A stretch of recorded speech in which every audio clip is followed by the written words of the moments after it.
today we are in Tiptur and we have come to our cousin's daughter's wedding. Hi Ashwini's wedding. ನಾವು ಅಶ್ವಿನಿ ಅಕ್ಕನ ಮದುವೆಗೆ ಬಂದಿದ್ದೀವಿ. Hi. This is Hi, Abiksha. This is Abiksha. So cute. And ಒಂದು wedding vibes ಬರ್ತಾ ಇದೆ ಅಲ್ವಾ. ಬೆಂಗಳೂರಿಂದ ತಿಪ್ಟೂರಿಗೆ ಬಂದಿದ್ದೀವಿ. ನೋಡೋಣ ಹೇಗಿದೆ. ಹಾಯ್ ತೇಜು.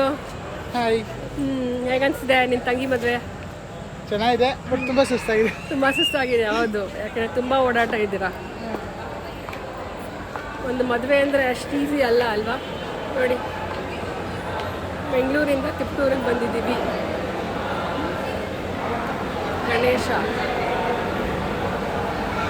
ಯಾವುದೇ ವಿಘ್ನ ಬರದೇ ಇರೋ ಹಾಗೆ ಎಲ್ಲ ಮದುವೆ ಚೆನ್ನಾಗಾಗಬೇಕು.